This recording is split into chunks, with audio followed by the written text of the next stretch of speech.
poco las cerveceras craft, ¿no? Uno de los primeros temas que quería hablar es que todos estamos acá por la cerveza, ¿no? Empleados, dueños, lo que sea, la verdad que nos reúne siempre es la cerveza y no ninguna otra cosa. O sea, por ahí qué sé yo, los de venta, los de marketing podrían pelearse, pero creo que nosotros, que somos que nos dedicamos a hacer cerveza y a hacer un producto donde la gente todo día toma, me parece que digamos, no deberíamos hacerlo. O sea, por eso somos todos cerveceros, ¿no? O sea, todos vivimos de lo mismo. Y como decía el Diegote, la cerveza no se mancha. Primero, la cerveza es, por ahí de las bebidas alcohólicas, todos ven la presentación, ¿no? ¿Se clarito? Ok. La cerveza de las bebidas alcohólicas es la que menos estabilidad tiene. Cuando uno ve y hace un gráfico y tiene en cuenta la estabilidad, por ejemplo, o del vino, o del whisky, o del ron, uno ve que las estabilidades en tiempo, acá abajo tienen meses, ¿no? Uno puede tener mucho tiempo de estabilidades de estos productos. Y hablar un whisky que puede durar 5 años sin problema, un vino que tiene una larga duración y que luego es mucho más lento. Pero cuando uno ve cerveza, ve este gráfico. Por ahí un poco exagerado al principio, o sea, acá se ve que a los 3 meses llega el pico, en realidad el pico podría llegar a los 15, 20 días, uno dice, bueno, la cerveza llega a su pico mejor estabilizado en cuanto a sabor, y después empieza a caer lentamente. Va a ser más o menos lento de acuerdo al tratamiento que tuvo el proceso. Eso es debido a que, bueno, la cerveza, por desgracia, si bien es tan rica y es tan completa, tiene tanto componente, tiene tantas reacciones internas y el proceso, digamos, tan manoseado desde el punto de vista que estoy interfiriendo con oxígeno, con un montón de cosas, con seres vivos, con muchas materias primas, y eso hace que el producto final termina siendo inestable. Entonces lo ideal sería, bueno, yo hago la cerveza, la dejo ahí en frío y a los 15 días me la tomo, sería lo ideal. La verdad que comercialmente se ha extendido tanto la bebida que uno toma cerveza en todo momento. Y no existe una fábrica o una cervecería que produzca para todo el día y bueno, entonces eso hace que la imaginación de los cerveceros tiene que hacer que la cerveza que produzco me dure. Cuando habla uno de estabilidad de cerveza, hablamos de varios tipos de estabilidad. Primero la estabilidad de espuma, una estabilidad biológica, la estabilidad físico-química y la estabilidad organoléptica. Cuando habla de espuma, uno puede hablar de espuma, la espuma en sí o la espuma en el tiempo. La espuma en sí puede llegar a tener problemas y no tener estabilidad y colapsa enseguida. Obviamente son cosas controladas.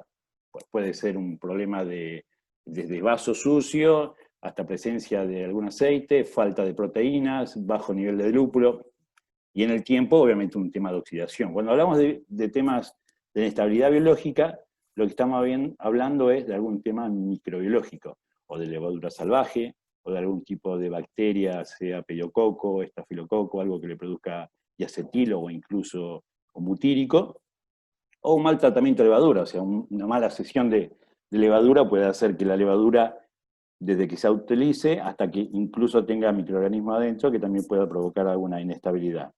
Y cuando hablamos de fisicoquímica, estamos hablando de turbidez, una turbidez biológica, que puede ser coloidal, en el caso de siempre la combinación de proteína y polifenoles hace que, o reacciones entre ellas, o haya coagulación entre el mismo polifenol o proteínas, con alto nivel de proteína, y lleguen a turbidez la cerveza. O también la química, que puede ser por un problema de incluso oxalato de calcio, por falta de limpieza de los tanques, y también por turbidez. O sea, son distintos 3 tipos de estabilidades que uno puede tener. Pero lo que tienen en común las 3 que son controladas. O sea, si yo hago las cosas bien, no voy a tener problemas de estabilidad de espuma, no debería tener problemas biológicos, ni debería tener problemas físico-químicos. Pero quien sí me trae problemas es la ergonoléptica.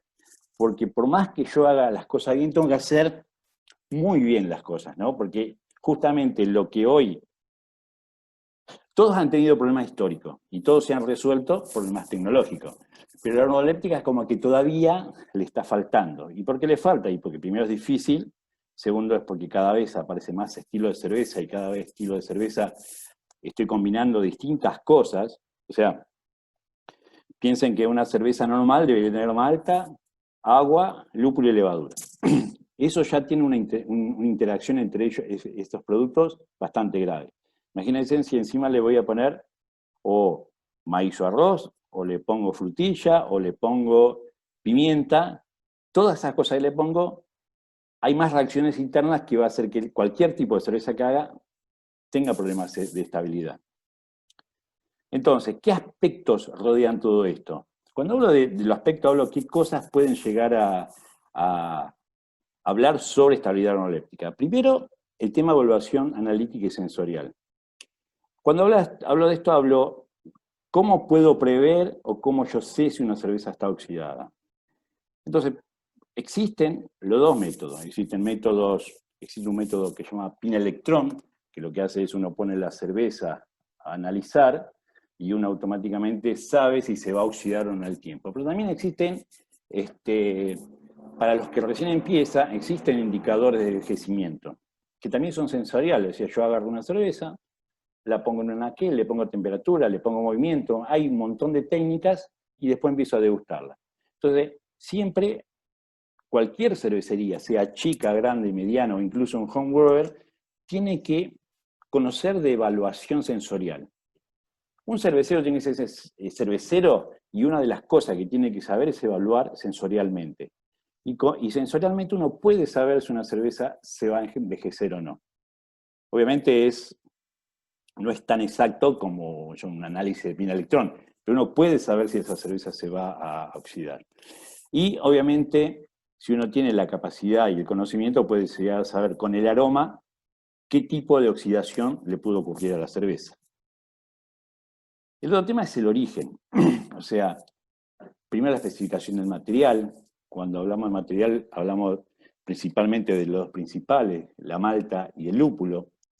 El lúpulo, muchas veces uno compra importado pensando que es mejor, y la verdad que, salvo que sea un tetra o un lúpulo ya preparado, cuando uno compra pellet, es todo un misterio, ¿no? Porque ustedes imagínense en que Argentina es el único país de Sudamérica que produce hoy lúpulo. Tenemos en el Bolsón, tenemos en Fernández Oro, producción de lúpulo nacional, y la verdad que no hay stock suficiente en Argentina. O sea, el lúpulo se consume muy rápido. Entonces, en ese consumo rápido, al no haber stock, yo sé que no hay lúpulo viejo. Salvo por ahí uno o dos productores que pueden llegar a tener lúpulo que almacenan porque no ha vendido anteriormente, pero nunca es más de una temporada. Tal vez este año se dé, por todo este quilombo del coronavirus y demás, que uno tenga lúpulo viejo porque en principal hay un par de proveedores que están almacenando para vender después. Pero digamos, lo normal es que no tengamos stock. Por lo tanto, si yo compro un lúpulo nacional, seguramente no es viejo. ¿Y cómo me doy cuenta si ya tengo un problema con lúpulo viejo? Y lo primero es sensorial. Pues si yo agarro el lúpulo y lo huelo, lo primero que voy a tener, si el lúpulo es viejo, es isovalérico. Es el famoso olor a queso, a pata, típico de la oxidación del lúpulo. Entonces, si yo analizo y veo ya que tiene un problema isovalérico, y seguramente no voy a usar ese lúpulo porque me va a transportar ese mismo isovalérico a la cerveza. El otro tema es la malta, que vamos a hablar dentro de un ratito y le voy a contar cuáles son los problemas de la malta. Y el otro tema de origen tiene que ver con el ingreso de oxígeno. Yo tengo oxígeno desde que empecé a moler hasta que envasé la cerveza, sea el envase que sea. Toda esa cadena de procesos siempre estuvo presente el oxígeno. Excepto cuando yo dosifico la levadura, que le agrego oxígeno para activar la levadura, todo el proceso debería estar lo más ausente posible de oxígeno. Vamos a tratar de ver un poquito más en detalle en qué parte participa el oxígeno o no. Y después es el almacenamiento. O sea, yo puedo tener puedo tener la cerveza almacenada al sol. Me acuerdo en algunos viajes a Paraguay, verano, enero, en Asunción, y afuera todas las latas de cerveza castigado en el sol. Y seguramente esa cerveza cuando la tome no va a estar buena, está muy castigada y muy oxidada. O almacenarla al revés, la pongo en frío, la saco en caliente. O sea, todo lo que sea almacenamiento es otro tema aparte que uno debería tener en cuenta. Después está el potencial de oxidante, es decir, yo tengo la suerte, nosotros tenemos la suerte de que las materias primas tienen dos sustancias que son clave, todas las sustancias que son reductonas y los polifenoles, que lo que hacen evitan que una cerveza se oxide. Ahora, a las dos hay que cuidarlas. Todas las sustancias que son reductonas, durante el proceso las tengo que cuidar. Si yo el proceso no cuido el ingreso de oxígeno, lo que hace el oxígeno es atacarme y destruirme estas sustancias, o precipitarme los polifenoles, y que después no los voy a tener para que me defiendan la cerveza. Y el otro es el tema del SO2, o sea, la producción natural que tiene la levadura durante la fermentación del dióxido de azufre. Si yo tengo 8 o 10 ppm de dióxido de azufre en el fin del reposo de una fermentación, estoy seguro que ese CO2 me va a ayudar, por si cuando envaso le meto oxígeno dentro de la botella, me va a servir para disminuir la oxidación de cerveza. Entonces, yo tengo un potencial antioxidante, pero lo tengo que tratar y lo tengo que cuidar para que no me provoque la oxidación. Y lo otro tiene que ver con la tecnología. O sea, obviamente cuando más tecnología tengo, más fácil me va a hacer el trabajo para que no se me oxide la cerveza. Tenía una anécdota acá. Me acuerdo que yo hice el curso en España, ¿no? Allá en el 99. Y me acuerdo que la sala de cocimiento que tenía, que era una sala media vieja, una cuba vieja, toda de bronce, muy linda, pero con vieja tecnología, terminamos envasando la cerveza, la tomamos al otro día, estaba buenísimo, una cerveza muy buena me había salido. Claro, nos dieron una caja cada uno, la llevamos, hicimos una fiesta casi cuando terminamos al mes del curso, un mes tenía. Estaba intomable la cerveza, tenía tanta oxidación que estaba realmente intomable. Y claro, tiene que ver con qué tecnología nosotros hicimos todo el proceso. Me acuerdo que la cuba le entraba aire por todos lados, la envasadora le entraba aire, estaba, no sé, pero 1000 ppm de oxígeno seguro tenía el envasado. Entonces, tecnológicamente, si no estoy preparado, y es muy probable que tenga también problemas por más que tenga los reductores, los cuide y demás, y puede ser que la pase mal. El otro tiene que ver con la cerveza y la compleja matriz que posee. O sea, hablamos de la materia prima y el efecto enmascaramiento. ¿Qué es eso? Y que yo tengo un montón de tipos de cerveza. Tengo una cerveza, no sé, una Bud Light, que es una cerveza recontra liviana, y tengo una doble IPA, y obviamente en el medio tengo un montón de cerveza. Y cada vez que una cerveza tiene mucho más aroma y más complejos, obviamente me va a enmascarar mucho más fácil una oxidación. ¿Sí? Entonces, en una, no sé, Bud Light, es muy fácil que si no se hacen bien las cosas y a los 15 días no la pueda tomar. Más allá si me guste o no la cerveza, ¿no? Pues estoy hablando que se va a oxidar muy rápido porque no tiene nada que lo proteja. En cambio, por ahí una doble IPA o alguna cerveza muy fuerte, y va a tener un montón de sustancia alrededor que me va a proteger y por lo menos me va a aguantar que tenga mucho más la cerveza sin oxidarse. Eso hace, obviamente, también el tema de los mecanismos de reacción. Si las cervezas son muy distintas, y es probable que las reacciones internas que tenga la cerveza van a ser muy distintas, porque tengo otros productos distintos y otros tipos de elementos que van a reaccionar. Y después tiene que ver el consumidor. Y esta es una clave no menor. El consumidor es el que define si le gusta o no el oxidado, ¿no? Obviamente que el oxidado no es bueno, porque está comprobado que o pierde tomabilidad o pierde el perfil de la cerveza que uno eligió. Pero en general el consumidor hace una evaluación bastante subjetiva sobre la cerveza.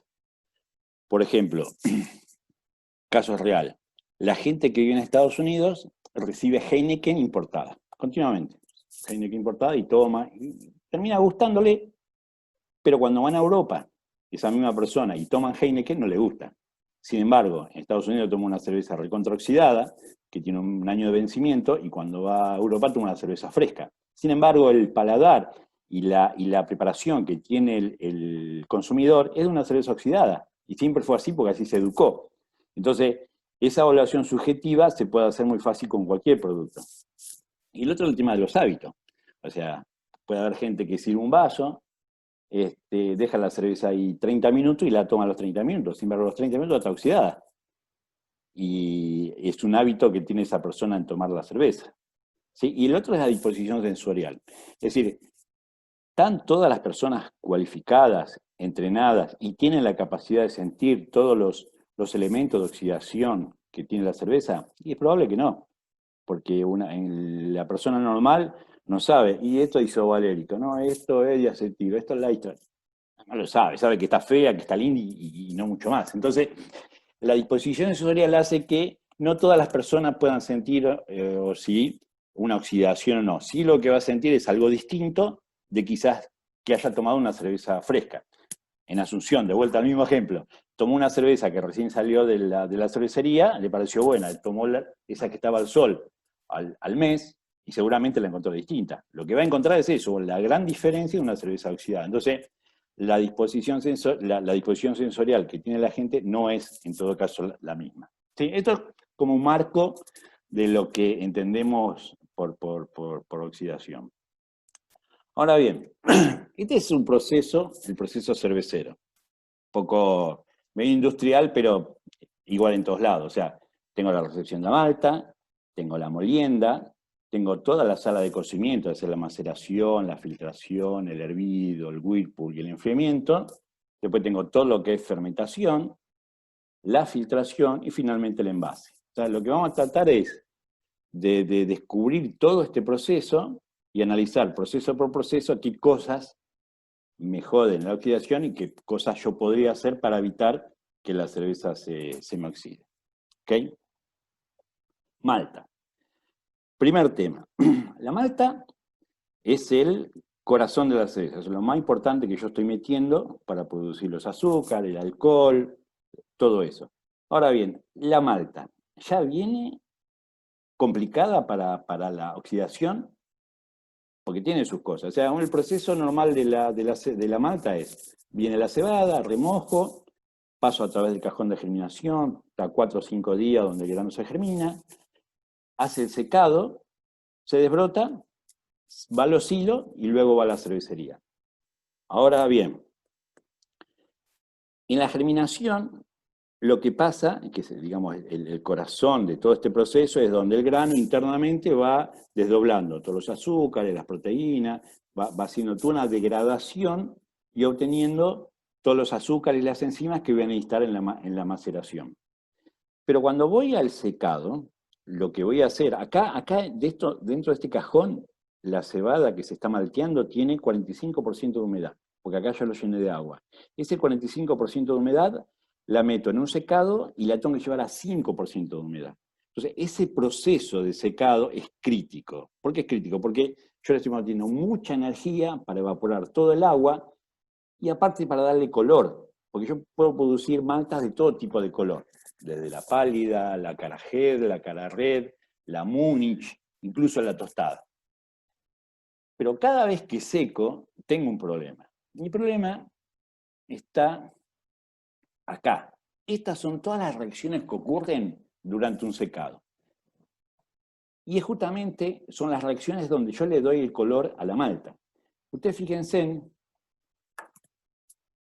que aquí tengo los azúcares se van a degradar por la misma acción del calor. Tengo los aminoácidos, entre los dos me van a producir unas reacciones que son estos productos de Amadori, y todos esos productos son carbonilos, furanos, piroles. Pero dentro de otra cadena, los aminoácidos también se van a descomponer y van a formar compuestos que se llaman reacciones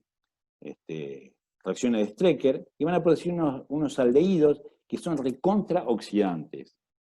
Entonces, tantos estos aldehídos de Strecker como las piracinas son compuestos que dentro de la malta, cuando la lleva a la cerveza, van a ser compuestos que me van a oxidar la cerveza, o van a participar en la oxidación de la cerveza. ¿Cómo evito esto? Y bueno, obviamente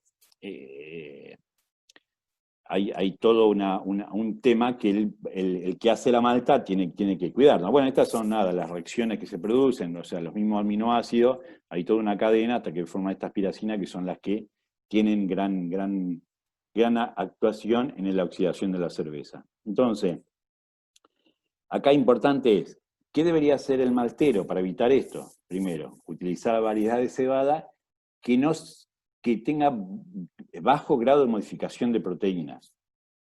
No humectar tanto, tratar de trabajar sin oxígeno dentro de la caja a partir del tercer día, que la degradación proteica sea baja, usar temperaturas iniciales, esas temperaturas, En general el curado, que es el último choque de calor que se le hace a la malta para darle el calor que sea muy alto y muy bajo en tiempo.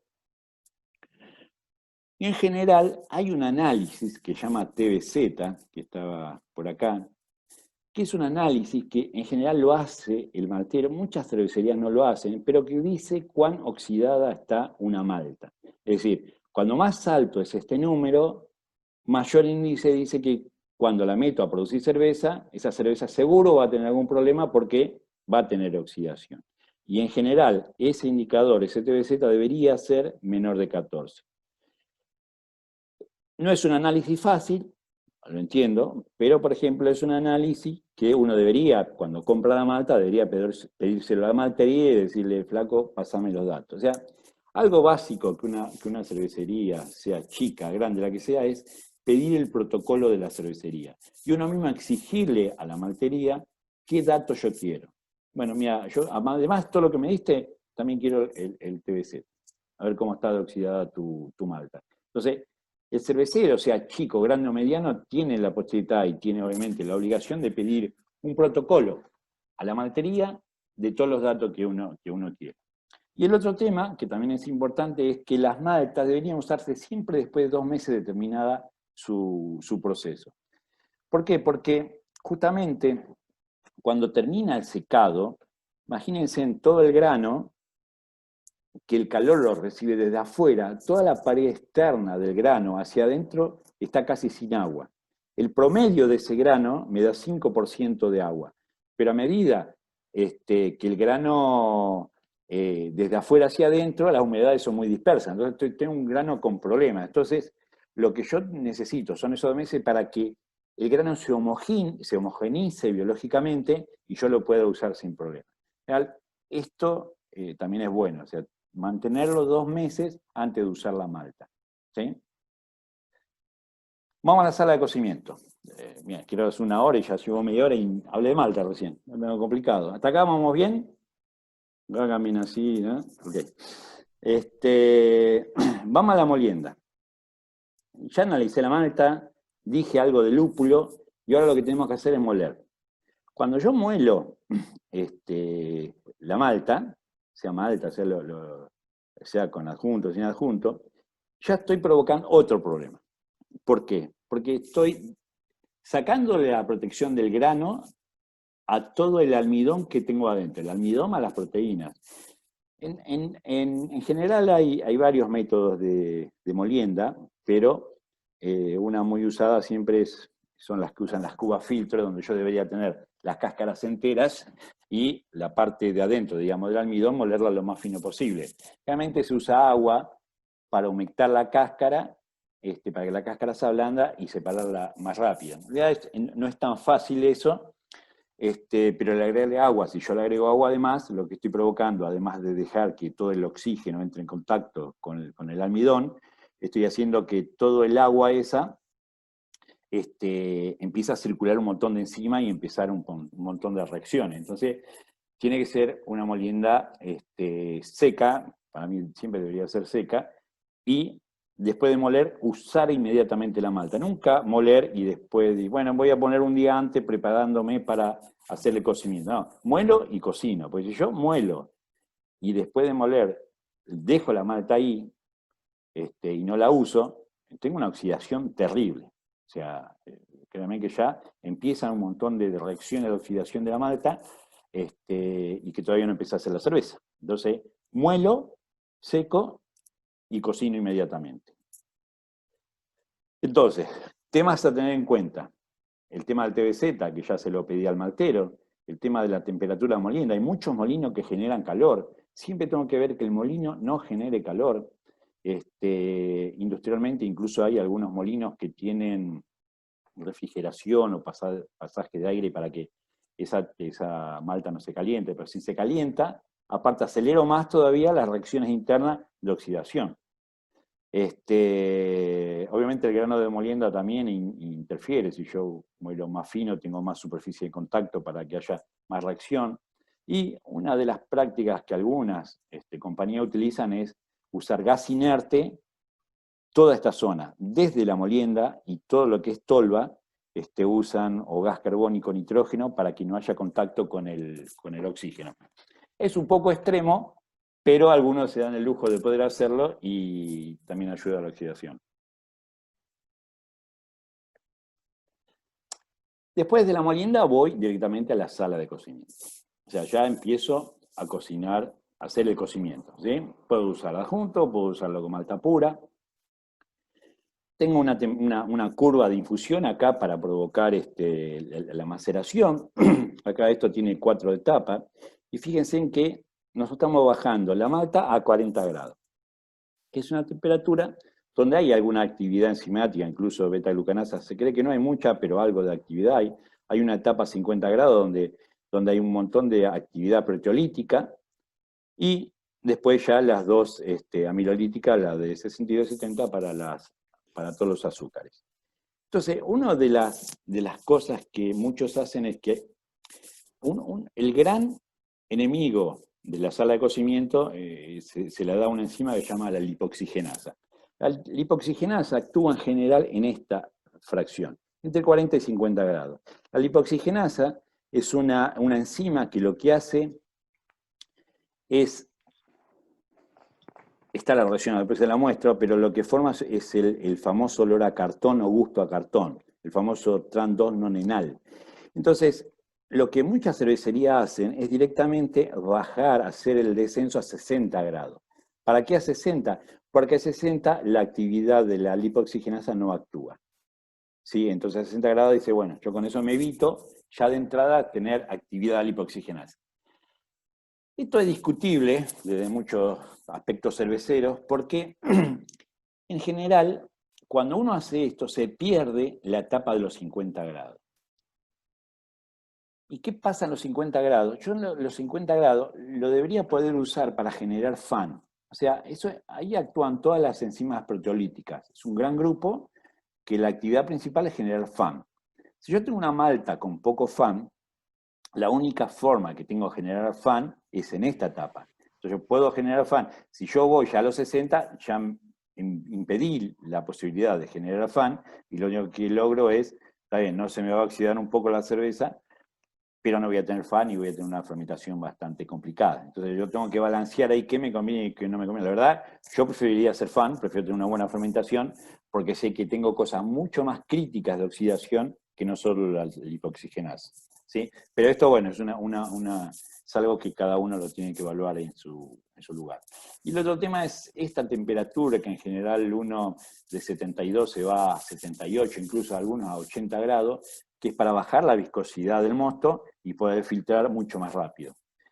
Que desde el punto de vista de tiempo de la filtración está bien, pero desde el punto de vista de reacciones a alta temperatura acá, está medio complicado, no puede haber alguna oxidación.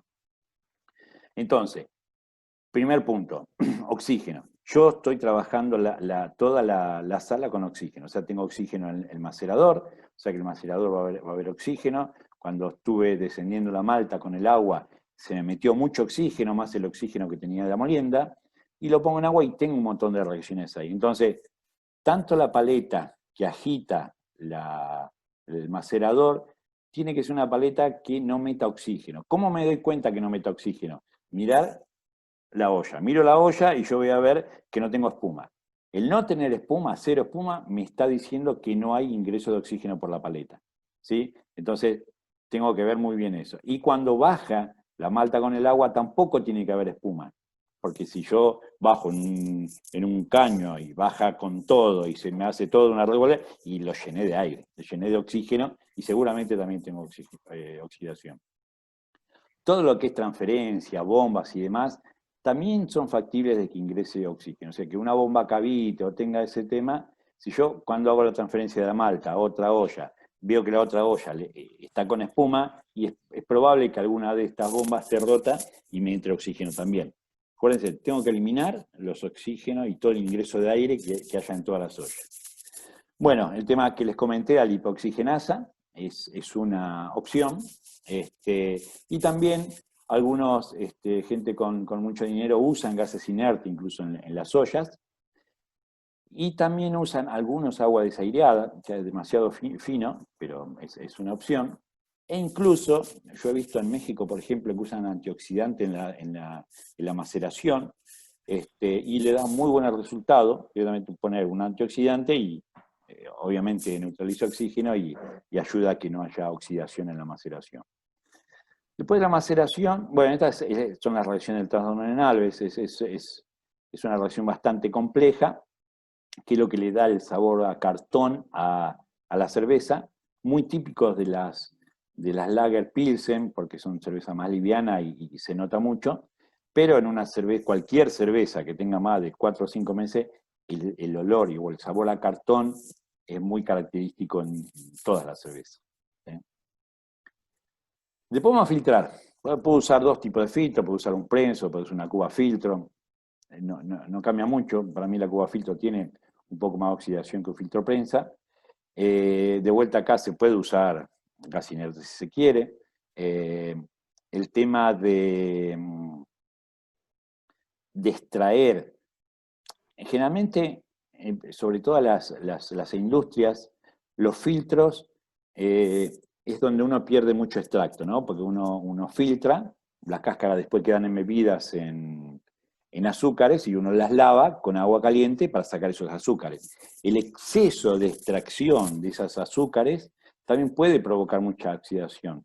Primero porque es mucho tiempo que está en contacto con agua caliente y con el aire. Segundo porque voy a extraer demasiadas cosas que no me conviene extraer, entonces tengo que tener cuidado con eso. Hay algunas que usan agua desaireada, o sea que el agua que yo use para lavar desaireada, que aparte le ajusto el pH y le pongo cloruro de calcio, que ayuda muchísimo a evitar la oxidación que se pueda provocar acá. De vuelta, todo lo que es bomba y válvulas es un tema que molesta. Y un tema clave es que la mala filtración, si yo filtro muy mal, muchos ácidos grasos me van a pasar de largo y me van a ir al hervidor. Y acá el ácido graso, que está siempre presente en cualquier tipo de malta, en cualquier tipo de cerveza, si yo lo filtro mal, ese ácido graso me va a dar trastornonenal. O sea, es directo.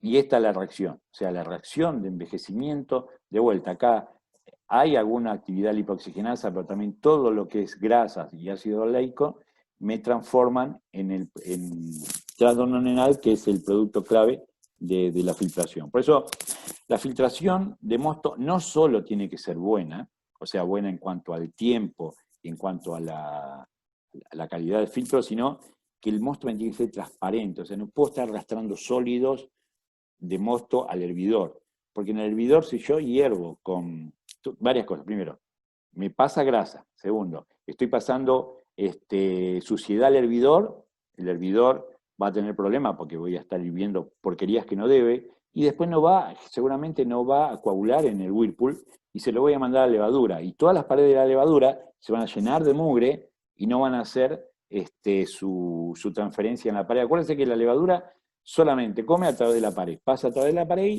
y hace todos los intercambios que tiene que hacer. Pero si está sucia, esos intercambios son muy malos y va a tener problemas la cerveza, y va a tener más gusto que no solo oxidación, ¿no? Va a tener un montón de otros problemas. Entonces, mi preocupación acá no es solamente el incremento de ácido graso, sino toda la suciedad que yo le pueda pasar al mosto desde el filtro al hervidor. Y después tenemos el hervidor, que es nuestro gran problema, ¿no? Ahí es donde todas las reacciones de oxidación, creo que después del envase, para mí debe ser el peor elemento que tenemos técnicamente, el hervidor. O sea, el hervidor, uno le agrega lúpulo, recibió el filtrado, recibió el agua de lavado, empieza a hervir, hay muchos métodos.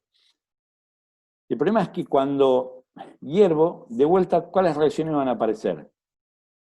Todas las reacciones que estuvo en la malta, exactamente las mismas. O sea, el azúcar y los aminoácidos me van a reaccionar para producir todo esto. Si yo tengo que hervir mucho para eliminar todos los gases de DMS o cualquier gases que a mí no me gustan tenerlos ahí, lo que voy a lograr es mucha caramelización. Cuando más color yo forme en el hervido, porque mi cerveza tiene que tener 15 o 20 de color, más reacciones de estas voy a tener y más oxidación voy a provocar, ¿sí? Entonces, cuando dice, ¿cómo logramos el color de la cerveza? No, yo hiervo hasta tener el color. No, yo debería hervir solamente para las cosas básicas del hervido. O sea, ¿y para qué hiervo yo? Y yo hiervo para isomerizar el lúpulo, para coagular las proteínas, para evaporar los gases que no me sirven y para dar, sí, y esterilizar el mosto, obviamente. Y el color, lamentablemente, lo debería ajustar con un extracto de malta, en el mejor de los casos, ¿sí? Obviamente no usar caramelo, porque caramelo no es bueno, pero sí un extracto de malta que me ayude a compensar el color. Porque el extracto de malta está preparado y está elaborado de una forma tal que no tiene esos colores, las consecuencias de los colores de reacciones que no debo hacer. Porque en cambio acá yo puedo generar un montón de sustancias que lo único que me van a hacer es perjudicar a la calidad de la cerveza, ¿sí?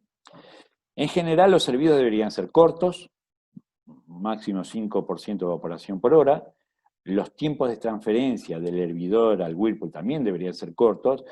La dosificación del lúpulo, a ver, si yo lo hago al inicio, el lúpulo lo agrego al principio, esto hace que las proteínas con polifenoles precipiten, ¿sí? Las proteínas que son inestables precipiten. Ahora, ¿qué pasa si me precipitan muchos polifenoles? Pierdo capacidad reductora de la cerveza. Pues dijimos al principio que los polifenoles ayudan a la cerveza a que no se oxide, ¿sí? Entonces, si lo hago al principio, pero también tengo una contra. Si tengo mucho polifenol en la cerveza que me van a proteger, lo que voy a tener son cervezas astringentes. Entonces, tengo que balancear entre que no termine siendo una cerveza astringente, pero sí que tenga suficiente polifenoles para defenderme contra la oxidación. Entonces, si lo pongo al principio, es un problema porque pierdo mucho polifenoles. Si dosifico al final, los polifenoles, bueno, quedan acá, ¿ve? Y le dan la astringencia que le estaba diciendo. Del análisis lúpulo ya hablamos, dijimos que es muy importante controlar el lúpulo que estoy comprando. Y muchos terminan comprando Tetra, que es un producto ya de lúpulo que está preparado, porque yo tengo muchos tipos de lúpulo, ¿no? Tengo flor, pellet, extracto, preparados como Tetra, como ISO, como tetrahidro. Hay un montón de tipos de lúpulo. Todo depende de qué tipo de cerveza voy a hacer. Y está claro que la flor solamente la puedo usar si estoy cosechando. Coseché, tengo flor, la uso. Ahora, coseché, la dejé en cámara 4 o 5 meses y después voy a usar, y seguramente va a haber un queso terrible porque ese lúpulo va a estar recontra oxidado, ¿sí? Entonces, si van a usar flor, que sea fresco. Nunca una flor que esté guardada porque seguramente va a tener muchos problemas. Este es un análisis. Yo le había hablado del TBZ. En general, por ahí las industrias y demás utilizan este análisis de TBZ para ver cuánto se oxidó el mosto en un hervido. En este gráfico, acá se puede ver, por ejemplo, la tendencia de distinta etapa del hervido, o sea, fin de hervido, inicio de hervido, perdón, caldera llena, inicio de hervido, final de hervido y mitad de refrigeración, y fíjense en que el incremento que hay en cada una de estas etapas, el salto que tiene desde 20 hasta casi 60 en algunos casos, es toda la oxidación que recibió el mosto durante el hervido. O sea, el hervido es crítico en este tema. O sea, el hervido tiene que ser lo más corto posible dentro de las posibilidades que dan las otras cosas, ¿sí? Entonces, nada, el que pueda hacer TBZ, la verdad es un análisis bastante simple para poder saber cuánto se oxidó o no un mosto. De vuelta, bueno, esto ya lo vimos, que un hervido lo único que hacemos es provocar oxidación. Estos son todos los compuestos que yo produzco durante una oxidación. Todos estos compuestos son todos oxidados, o sea, todos dan problemas de sabor a oxidación, furano, pirano, todos estos, hay un montón. Y el otro problema son que cada una de estas reacciones siempre son activadas por metales. Tanto hierro como cobre, presencia de hierro-cobre, son los que me aceleran el proceso de oxidación. Esto tiene que ver con los isoalfa, pero lo vamos a ver mejor en otra flamina. El otro día me estaba viendo un video donde decía que en general la oxidación de los lúpulos, ¿no? Sobre todo en las cervezas que son muy amargas, que usan dry hopping o de hopping, es que lo que no se logra en un dry hopping es la solubilización de todos los alfa. Entonces yo por ganar el tema de los aromáticos, todo dry hopping uno puede disolver los alfas, pero no disuelve los betas.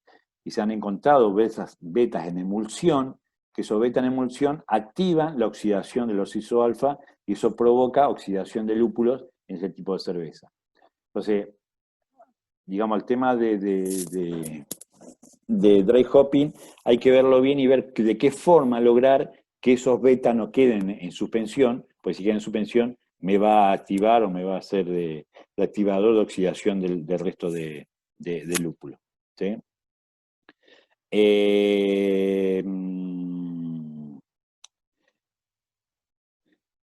Bueno, de vuelta, el tema lúpulo es bastante, digamos que el tema lúpulo da para una charla única, porque hay mucho sobre lúpulo.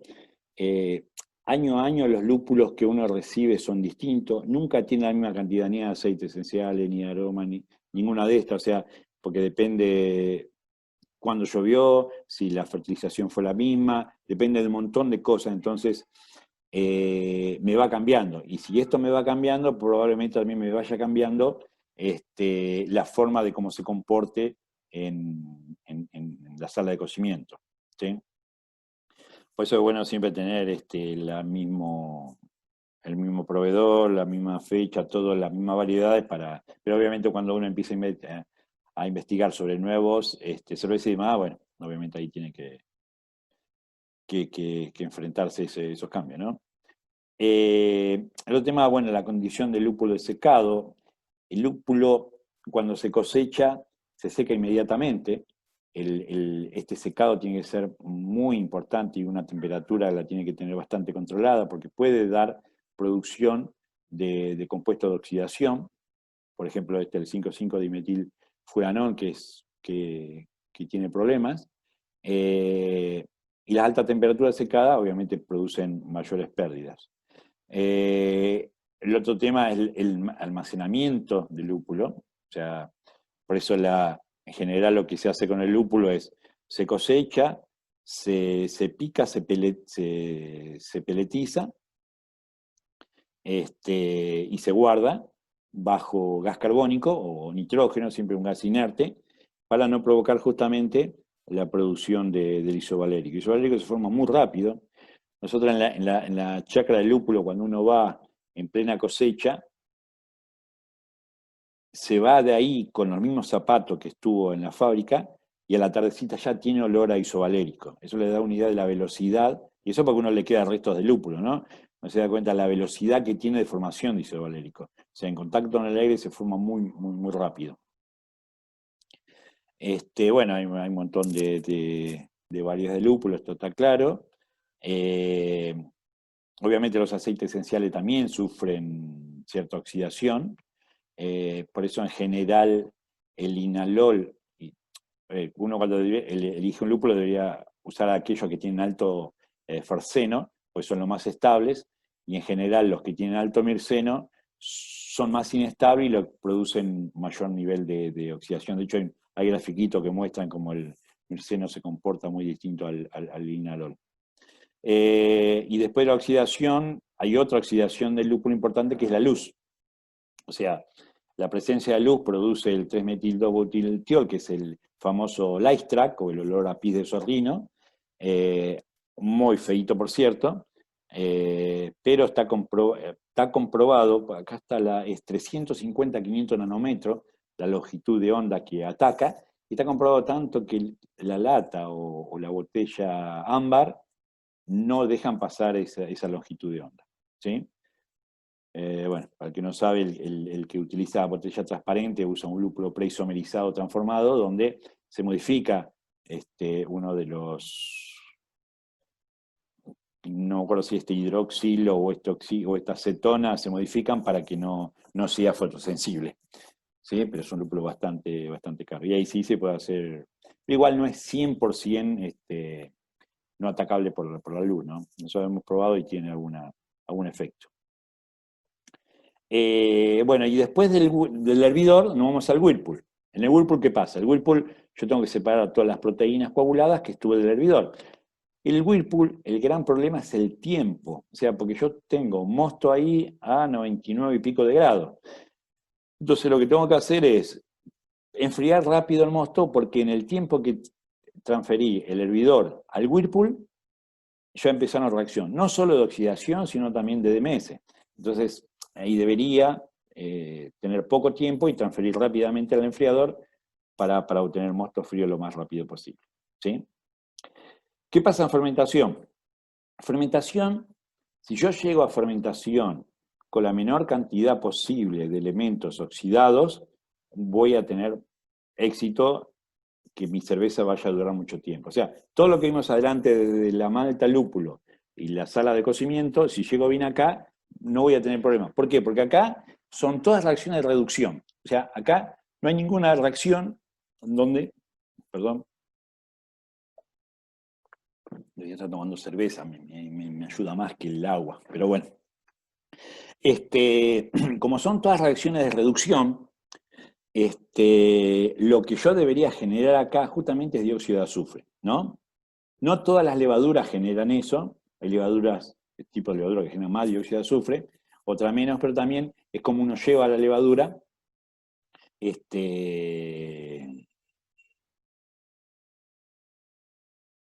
bueno, ahí Dante hace un aporte al tema de Hoptan, dice que 80 grados luego del Whirlpool 40 minutos genera esto genera oxidación entonces, claro, sí, sí, es lógico.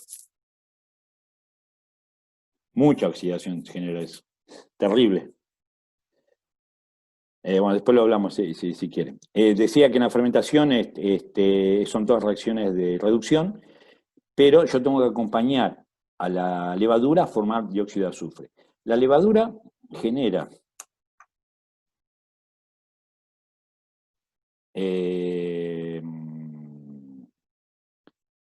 cosa acá bien interesante, era, bueno, obviamente que la levadura tiene que ser vital, yo no podría estar usando levadura, los que reusan levadura es muy importante que esa levadura no tenga estrés, porque generalmente la levadura que tiene estrés excreta iones metálicos, y acuérdense que los iones metálicos me hacen de catalizador a reacciones de oxidación, no debería tener levaduras muertas, porque también produce turbidez y toda esta historia. Las cosechas deberían ser lo más rápido posible. El magnesio y el zinc son importantísimas para la viabilidad de la levadura. Tema FAN. FAN es algo que es muy importante. ¿Por qué? Yo no debería tener en el mosto más FAN de lo que la levadura necesita. Todo el FAN que me sobra luego de la fermentación son foco de oxidación de la cerveza. O sea, póngale, yo tengo 180 ppm de FAN al inicio de la fermentación. Termina la fermentación y me queda con 80. Con esos 80 ppm de FAN, depende de qué aminoácido, no todos, pero algún aminoácido van a actuar para generar compuestos de oxidación en la botella. Ahora, si yo tengo una levadura estresada, es probable que de los 180 de FAN me consuma 100 o me consuma 80 y me deje 100, con lo cual la cerveza se va a oxidar más. Por eso es importante el tema de la levadura estresada. Y por el contrario, si me queda muy poco FAN, entonces sí voy a tener menos posibilidades de que se me oxide la cerveza. ¿Ok? El otro tema es pH. El pH se dice que cuando más alto es el pH final ayuda a la estabilidad, no así a los microorganismos, pero como todo en la cerveza es ir para un lado u otro. Esto le comentaba el dry hopping que no solo utilizaba los alfa, ¿no? Las beta, no alfa, perdón, pero termina haciendo una emulsión. Y esto es lo que le comentaba del dióxido de azufre. O sea, el dióxido de azufre al segundo o tercer día empieza a crecer y luego debería quedar constante. ¿Sí? La generación de dióxido de azufre depende mucho del pico de recuentos de levaduras que yo produzca en la fermentación.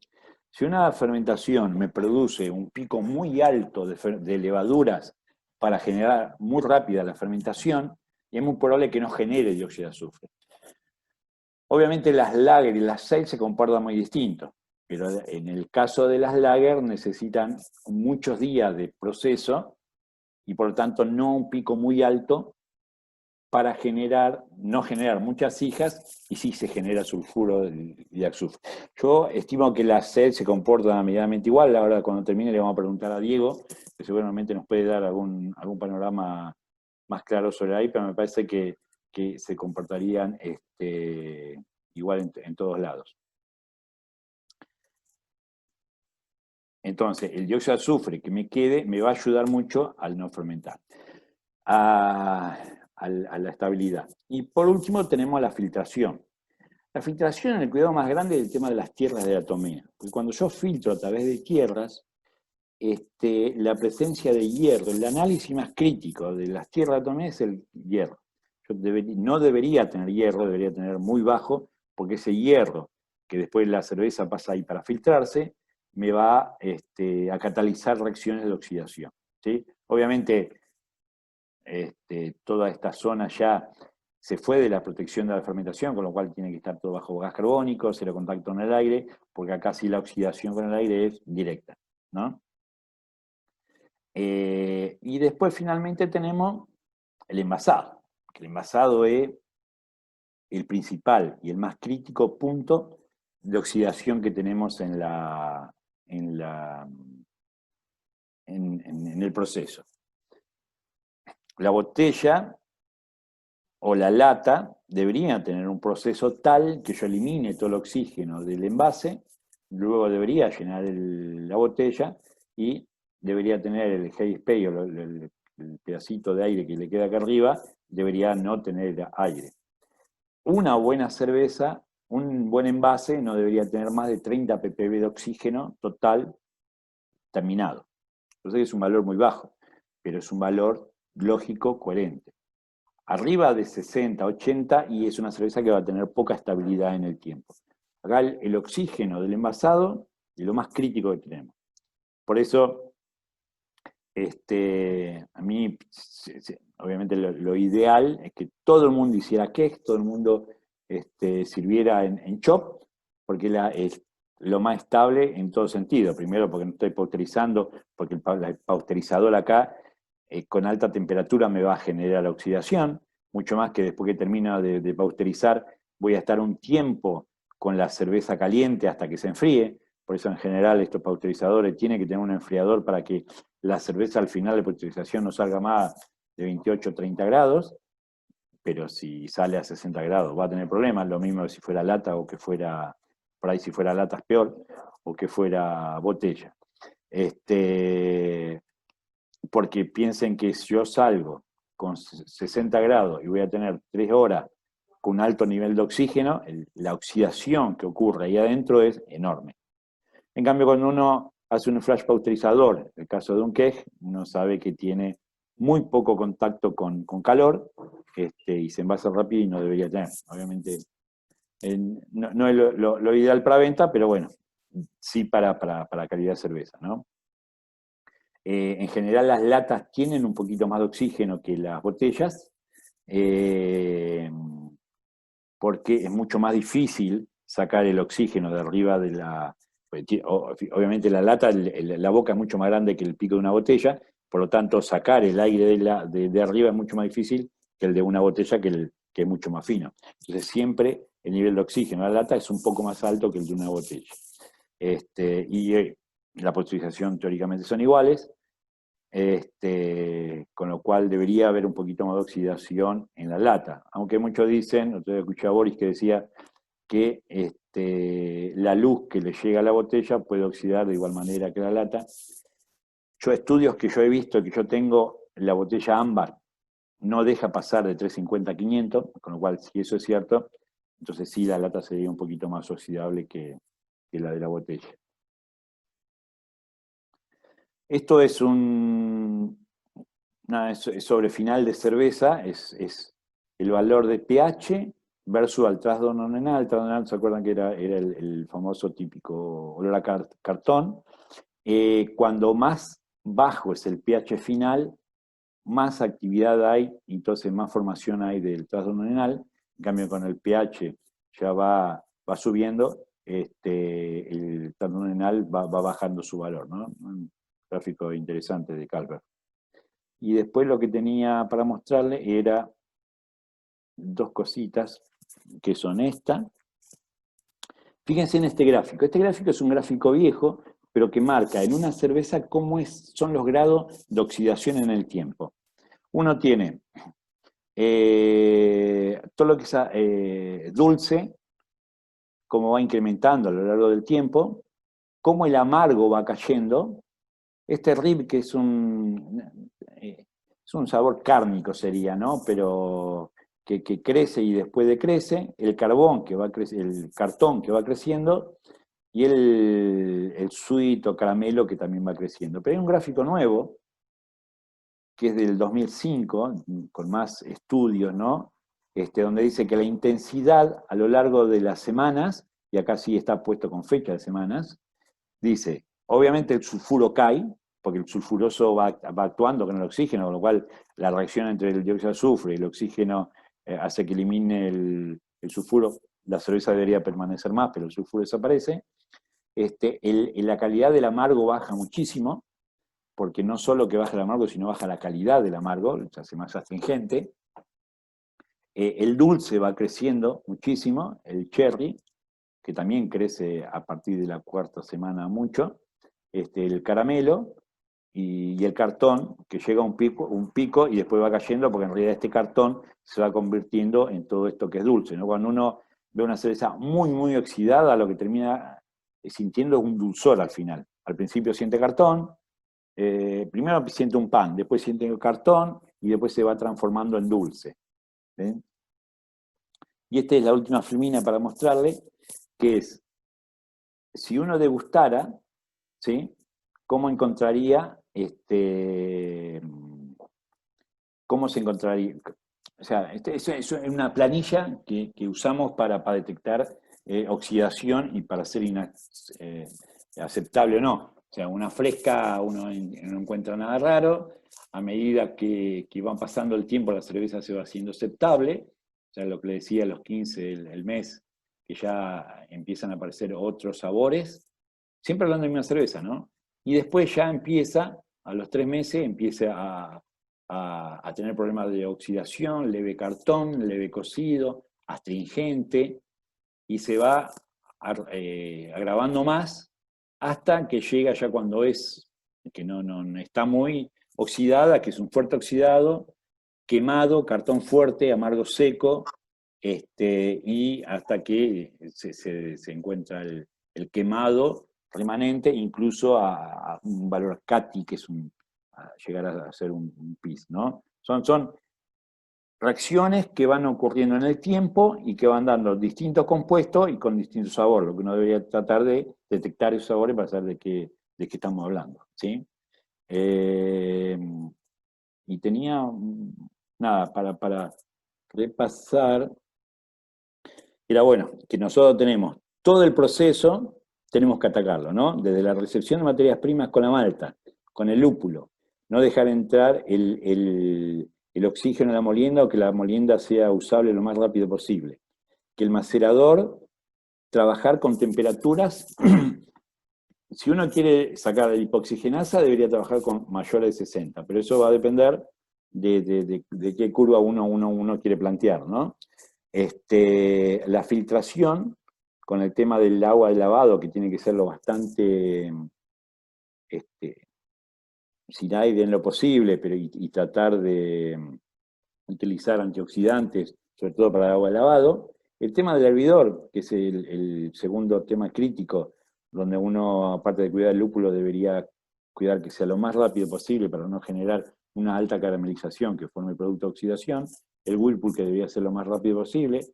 uno debería llegar a la fermentación lo más entero posible, porque acá no hay reacción de oxidación, sino son todas reducción, generar mucho dióxido de azufre, filtrar. También uno podría centrifugar, que es un método bastante piola, sobre todo para las craft, para no tener que entrar en contacto con tantas cosas. Obviamente la centrífuga deberían ser esa centrífuga que no le entre aire, porque si no estoy oxidando la cerveza ahí. Y después, depende qué sistema de oxidación, de envase voy a usar, debería ser la menor cantidad posible de oxígeno o en la lata o en la botella, ¿no? Y algunas cosas externas que tienen que ver es, la cerveza de menor color son las que menos se van a oxidar, las de más color se van a oxidar más porque pasan todas esas reacciones que le dije. Una rápida filtración, en todos los casos, tanto acá como en el filtro final. El tema de las pérdidas deberían ser, no ser tan exigente con las pérdidas del filtro porque van a dar oxidación. Las cervezas más amargas se van a oxidar más porque tienen más compuestos para oxidarse. Una estabilidad, el zinc ayuda mucho, sobre todo en el tema de las levaduras. Las fermentaciones deberían ser rápidas, igual que las maduraciones. Si tengo mucha espuma, estoy diciendo que los niveles de fan no fueron muy altos, y entonces eso me va a ayudar, con lo cual voy a tener mucha espuma. Y siempre con el fan, que sea el fan que necesite la levadura y no mucho más. Porque si cuando más fan tenga, más disponibilidad tengo de generar compuestos oxidados. ¿Sí?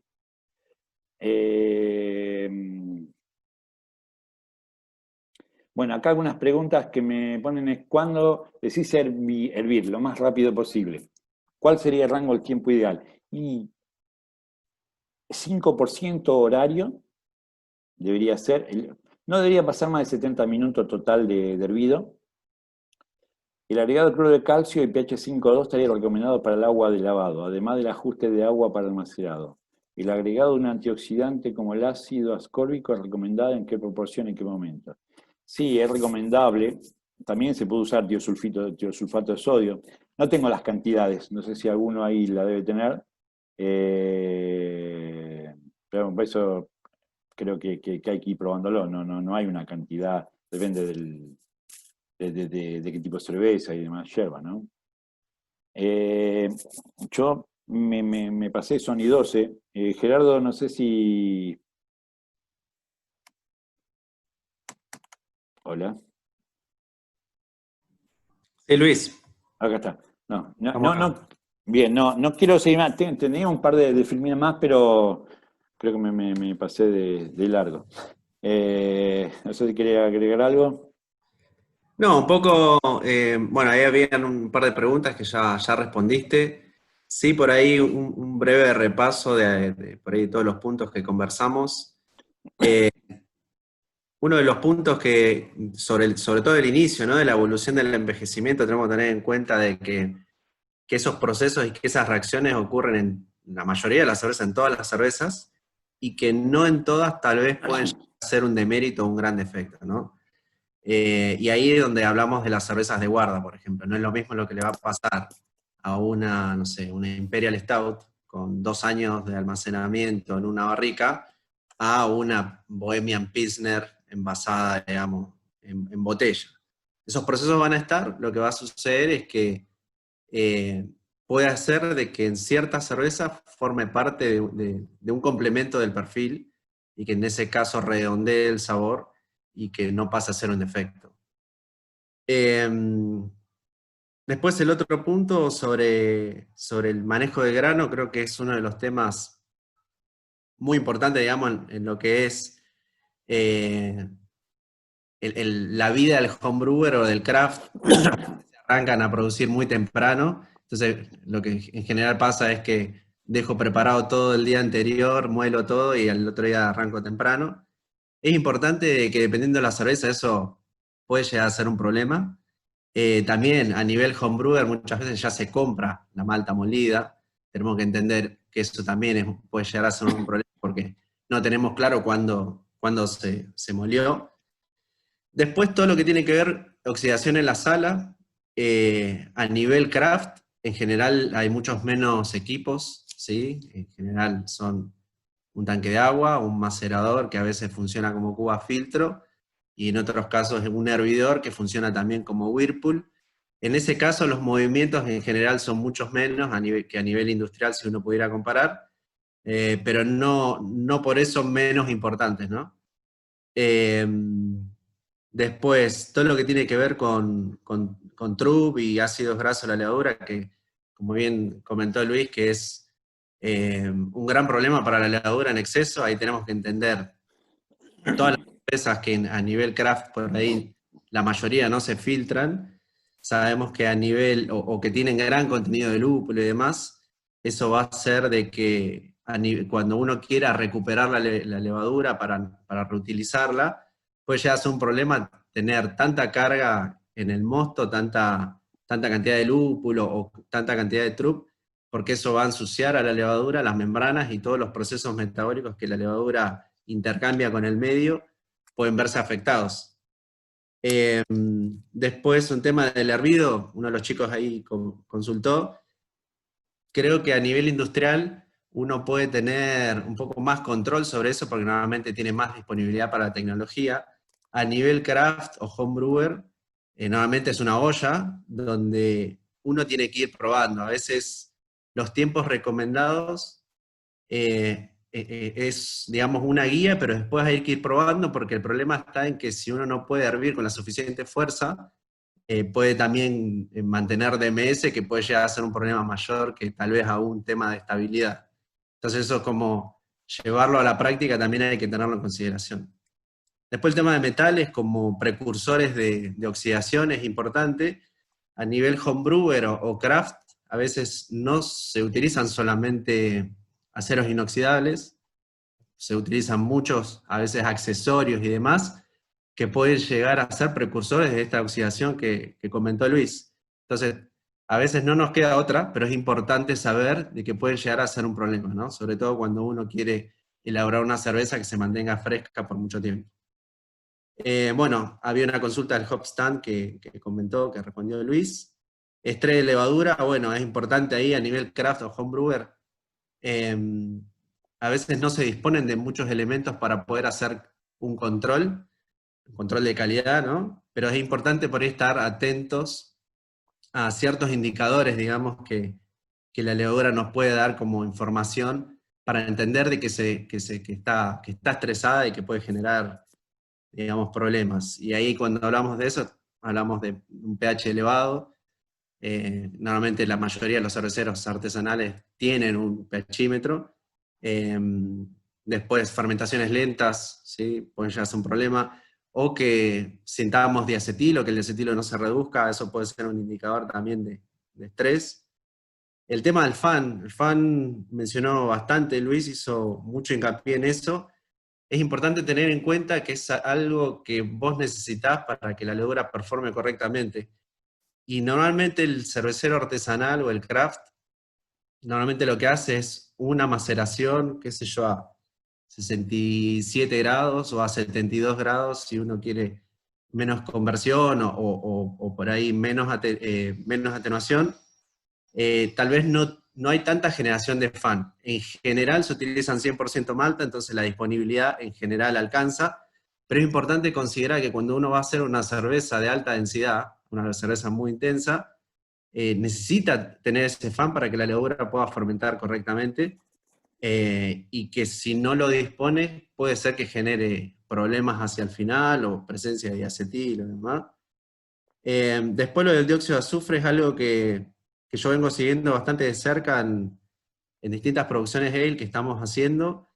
La verdad que las cepas, digamos, que se utilizan a nivel artesanal, industrializadas, tienen un comportamiento de generación un poco más baja que las lager que por ahí utilizamos a nivel industrial, y también hay un impacto fuerte, por lo menos de mi experiencia, que vimos que está relacionada a la temperatura, ¿no? O sea, al fermentar a una temperatura mayor, también hace que ese dióxido de azufre tiende a escaparse mucho más que con una fermentación lager, porque normalmente terminas en 14, 15 grados.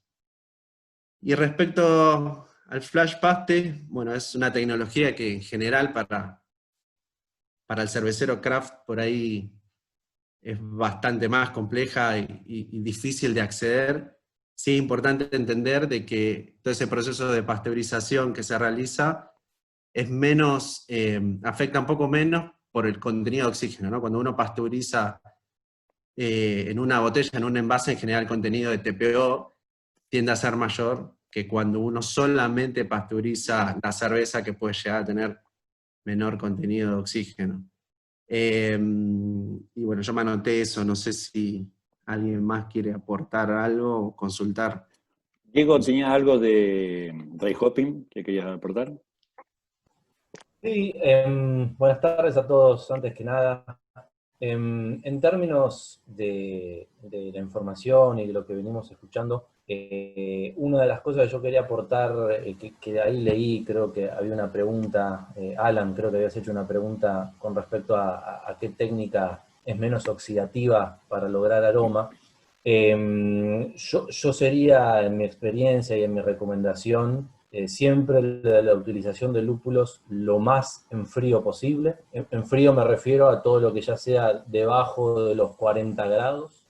Cuando realicé las pruebas de agregados, un late hopping, o lúpulos en Whirlpool, o distintas, o no sé, lúpulos en los últimos minutos de hervido, mezclado en proporción con lúpulos en el Whirlpool y demás, la realidad es que vos tenés una buena extracción por el efecto de la temperatura, en términos netamente de isoalfa-ácido, si vos lográs la preisomerización, vas al amargo de lengua, pero en términos de aroma, justamente los aceites esenciales que uno está queriendo lograr sacar de esa variedad de lúpulo, obviamente no es lo mismo usar un Chitra que usar un Mosaic, que usar un Simcoe, es decir, cada variedad tiene su proporción de aceites esenciales. Yo no obtuve los resultados deseados en términos de aroma, ¿sí? No solo me generaron muchísima problemática de un amargo no fino por haberlo hecho en ese momento, porque estás en un ni, no estás logrando una isomerización total por haber expuesto al alfa ácido a lo largo de todo un proceso térmico como es el hervido, no estás logrando aprovechar el tiempo de decantación que vos calculaste como cervecero para tu hervido, para que toda esa materia insoluble, toda la que es la celulosa, toda la fibra que tiene, porque no todo el lúpulo es alfácido, entonces el tiempo se calcula para que vos también puedas, entre el turbio caliente del Whirlpool, más los primeros o segundo día de fermentación, en donde hay ya una precipitación por diferencia de temperatura, vos sacás del seno del líquido, del seno de la cerveza, todo el resto de los sólidos. Entonces, en ese sentido, tuve resultados que a mi entender no fueron positivos, no solo porque no me dieron el aroma que necesitaba, sino porque me complicó muchísimo el manejo físico-químico de la cerveza por los restos que me quedan, ni hablar que según cómo esté configurada tu Whirlpool y tu enfriador, puedes tapar todo y tener un quilombo de enfriador tapado y estar 3 días sacando placas y limpiando y destapando cañerías, ¿no? Saliendo un poco de todo eso, las técnicas de dry hopping en frío, que por lo menos a mí me dieron más resultado, vos podés tener un dry hopping, a ver, el dry hopping da como decía Luis, ¿no? Todo lo que es lúpulo da como para armar una charla puntual, pero vos tenés técnicas estáticas o técnicas dinámicas, es decir, técnicas estáticas es, abro el tanque, pongo una bolsa o el lúpulo que esté en contacto con la cerveza y dejo que pase el tiempo. Algunos tratan de darle un poquitito más de superficie de contacto al hacer que algún chorro de CO2 entre por abajo del tanque y mueva un poco todo. Es una técnica que demanda muchísimo tiempo, que toda la parte interna de la bolsa es un lúpulo que no está en contacto con la cerveza, con lo cual tiene muy baja eficiencia. Y aparte que, a ver, ahora estamos en pandemia y el rubro craft está pasando por un momento durísimo. No es un problema la capacidad, pero en un momento normal o cuando quizás retomemos la nueva normalidad, estar en diciembre esperando 4 o 5 días en una cervecería para lograr el aroma que uno quiere, no cualquiera está en condiciones de darse ese lujo. Entonces, existen otras técnicas con otro grado de tecnología quizás accesible, como por ejemplo técnicas dinámicas, ¿sí? desde un Hop Rocket, que entiendo que HR, cuando pusiste HR, quiere decir Hop Rocket, es una técnica realmente accesible, siempre utilizando muy bien todo lo que es el manejo del CO2, el empuje con CO2 para evitar los contactos con aire, y las dosificaciones, ¿no? Yo he aprendido que si vos querés tener una receta de cerveza que está, no sé, querés poner 8, 9, 10 gramos por litro de dry hopping, de agregado de lúpulo en frío, la verdad que lo hagas con dry hopping en una tecnología estática, o lo hagas con un hop rocket, nunca se pone de una. Siempre en mi experiencia lo mejor es hacer tandas. Es decir, si vos tenés que agregar, no sé, 5 kilos totales por el volumen de tu tanque, hacelo en tandas, dale X cantidad de horas según el diámetro de tus mangueras, la bomba que tenés, es decir, de qué manera impulsás, el álave y el rotor de la bomba que utilizás para hacerlo, también juega un factor muy, muy importante. No me quiero descolgar hablando, a mí esto me encanta, yo podría estar todo el día hablando, pero bueno, espero haberte podido aportar un poco de mi experiencia en términos de manejo del lúpulo, ¿no? Gracias, Diego. Déjame comentar algo. Hacía esa pregunta porque es uno de los debates que veo que se está haciendo bastante en el sector craft. Si la técnica del slurry es superior a la del dry hop o el hop rocket. Creo que hay bastante confusión en esto y me parece que no se toma en cuenta que la técnica del slurry también tiene que ver con una cuestión de seguridad. Subirse 10 metros a un tanque de tirar lúpulo es bastante peligroso. Pero bueno, te agradezco la respuesta, me parece muy interesante, así que gracias. Ahí Carmen pregunta en qué consiste la técnica Lag Time y T150. En realidad eso es lo que yo hablé sobre el pin electrón. Son unos equipos que nosotros tenemos uno en Quilmes. La verdad, cuando fui a Perú me acuerdo que cada planta tenía un equipo de eso para analizar la frescura de la cerveza. Después te voy a enviar, tengo bastante material de eso cuando compramos el de Quilmes, pero lo que te hace es, es bastante complejo el análisis, porque te dice cuán estabilidad tiene, son dos técnicas, una, o cuán estable es, o cuán rápido se te va a oxidar la cerveza en el tiempo, ¿no? Habla claramente de eso. Bueno, chicos, no sé, son y 27. Ahí Sí, Fede preguntó, a la hora de humectar el grano premolienda para darle elasticidad a la cáscara, Sí. ¿cómo influye el pH y temperatura del agua de uso? ¿Qué valores serían los ideales? Mirá, hay pruebas de todo tipo sobre eso. Yo particularmente he probado desde no hidratar hasta llevar al 1,5% de humedad, usarlo con agua caliente hablo de 50 grados, y la verdad siempre dependía más de cómo estaba el molino, si estaba bien, los pares bien afilado y demás, que del tema de la humedad. Pues son tantos los factores que intervienen ahí que la humedad termina siendo uno más, ¿no? Porque por los días de la malta, por la procedencia, por la variedad, por cómo está el molino, pero digamos que 50 grados al 1,5%, pH natural sin tocar, nosotros probamos y no teníamos problema. Es importante por ahí para implementar y llevarlo a lo que es el mundo craft. En general se utiliza un solo par de rodillos. Entonces cuando uno compara la calidad de molienda que uno puede tener en un molino industrial o profesional, digamos específicamente para malta que va a ser utilizada para mosto cervecero, la cosa se complica un poco más, ¿no? Porque no es lo mismo. Claro. Ajustar con un solo par, te tenés que mantener un poco las cáscaras. Yo te digo que si yo tendría que poner plata en una home brewer, una micro o algo, yo le pondría mucha guita al molino. A mí me parece que el molino es clave. No sé, Diego, vos que estuviste más cerca, pero para mí me parece que el molino es muy importante por la cantidad de consecuencias que tiene atrás, ¿no? Yo comparto la importancia de la molienda. El tema es la accesibilidad, ¿no? De cómo lograr ese equipo sin llegar a ser un Bühler, claro. Claro, un Bühler, un alemán, o algo por el estilo, sin llegar a eso, entender qué configuración puede tener y después también de alguna manera acompañarlo con el resto, ¿no? de la instalación. Normalmente molés y la salida de la molienda va a una bolsa o a un cangilón, y ese cangilón sube hasta la boca del macerador, para el que está en el mundo craft y que quizás pudo avanzar un poco más, digamos, ¿no? Y si no, lo molido va a bolsas y la bolsa va a la boca de hombre o a la olla misma, ¿no? Entonces, ver la molienda como una cantidad de equipos, es decir, el molino es muy importante, pero todo el manejo asociado a la malta molida después y su llegada hasta el macerador tiene todo un tema. Y después, no menor en términos también de seguridad, entender, hay mucho elemento rotativo, mucho riesgo de atrapamiento, es decir, hay que darle visibilidad, y más en esa área, a todo lo que es esa parte importantísima del laburo del cervecero, ¿no? Sí, creo que es un lugar donde las empresas que producen eso deberían ponerle un poco más de tecnología, de visión, me parece, ¿no? Sin llegar a producir un tres pares, ¿no?